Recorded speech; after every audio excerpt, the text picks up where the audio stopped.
E aí pessoal, esse é o meu segundo vídeo sobre Schiller aqui no canal. Você deve se interessar por assistir o meu vídeo sobre os ensaios sobre o sublime do Schiller e que eu também falei um pouco mais sobre o Schiller como filósofo e a relação entre o seu trabalho literário de dramaturgo e poeta e o seu trabalho de filósofo.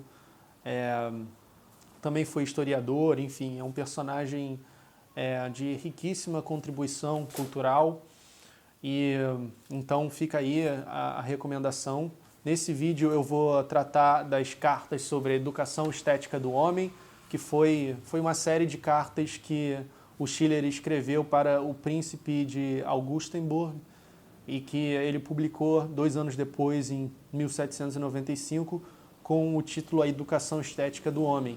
E nessa obra, como muito na filosofia dele de maneira geral, ele vai tentar entender a relação entre arte, entre estética e moralidade, como que a estética contribui para a formação humana moral, né, da razão prática. Ele vai partir muito do Kant, ele vai ver a obra do Kant como não completa, né, como uma coisa que precisa ainda de alguns desenvolvimentos, que é o que ele vai tentar fazer com a parte estética. Então, é isso. Eu quero também compartilhar com você uma curiosidade que eu soube recentemente a respeito do Schiller. Quando ele morreu, em 1805, ele foi enterrado numa vala comum e levado assim, sem muita cerimônia. E aí, depois, né, acho que por volta de 1826, alguma coisa assim, a viúva do Schiller queria que ele fosse transferido, né, para um outro túmulo e tal, que ela pudesse ir depois, né, ficar do lado dele. E aí eles viram que tinham muitos crânios na vala, e aí o prefeito escolheu um e falou, esse aí deve ser o do Schiller. E o Goethe, ele, 1 ano e meio depois, ele levou para sua casa o crânio do Schiller, o suposto crânio do Schiller, e até escreveu um poema sobre o crânio do Schiller. E aí, lá, eu acho que 1883, eles começaram a questionar a autenticidade do crânio. E um segundo crânio foi apontado, né? E aí depois, em 1911, mais uma vez. Eu não lembro direitinho das datas e tal, mas e da história exata, mas o fato é que até hoje não se sabe se tem 2 crânios escolhidos, tá? Um está dentro do caixão do Schiller, ao lado do caixão de Goethe, e tem um segundo crânio que também pode ser do Schiller. Até hoje não se sabe se algum dos crânios é realmente o verdadeiro, tá? Questionam muito ambos. Então, é uma loucura, né? Enfim, vamos entrar na educação estética do homem. Depois dessa digressão, talvez fosse melhor falar isso no final, mas não queria esquecer. Então, o Schiller ele vai partir muito da visão do Kant, mas ele tem a sua própria visão antropológica do ser humano como um ser de 2 mundos. E ele vai dizer que por meio da cultura estética que o ser humano ele consegue atingir a sua humanidade máxima, a sua definição mais completa. Ele não tem como ir do estado físico para o moral, ele precisa passar pelo estético.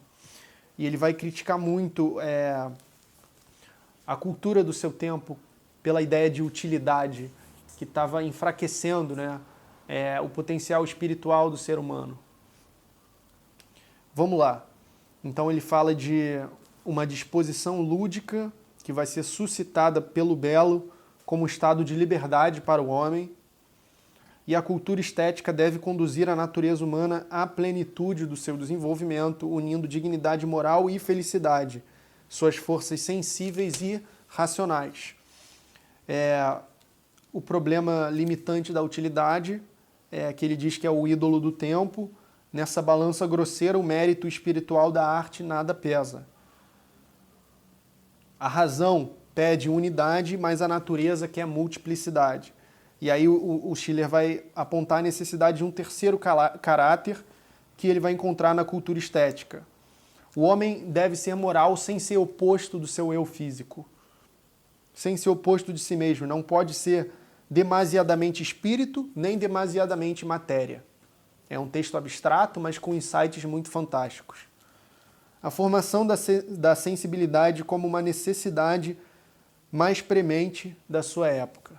Estava perdendo a sensibilidade. A sociedade utilitarista, né? O homem visto como uma mera engrenagem do Estado ali. O homem pode distanciar-se de sua destinação por duas vias opostas, e que nossa época marcha sobre ambos os descaminhos, vítima aqui da rudeza acolá do esmorecimento e da perversão.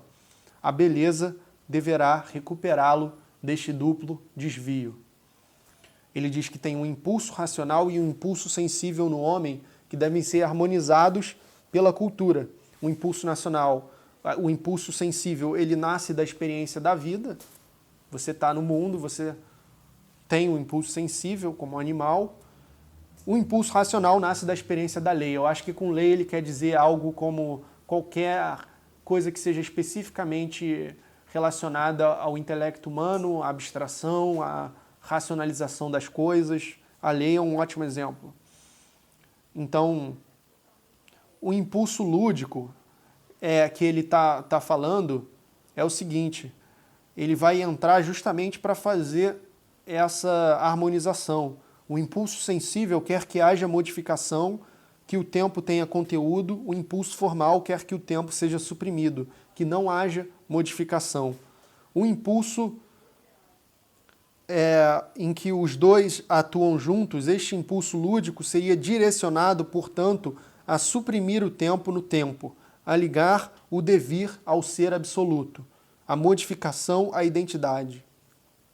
Ele diz que o impulso lúdico, então, é uma exigência da razão para que o ser humano atinja a sua definição mais completa.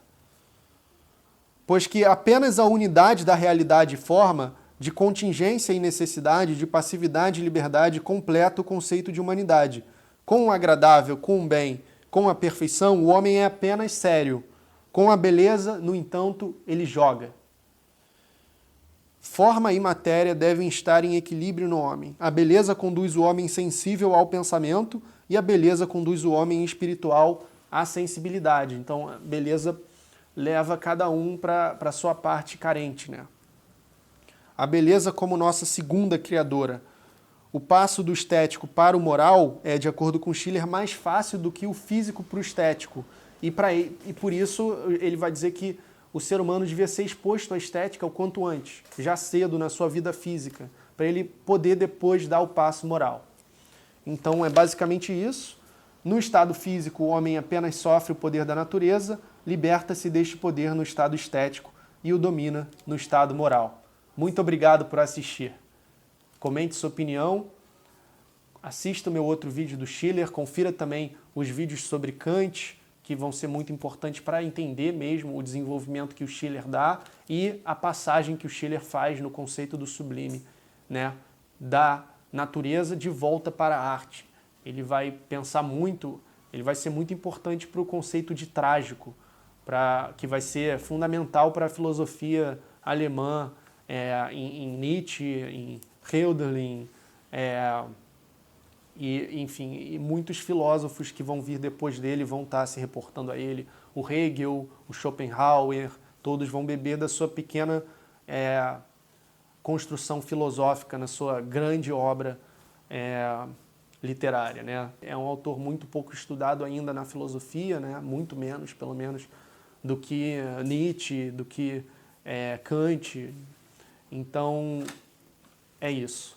Obrigado e até a próxima.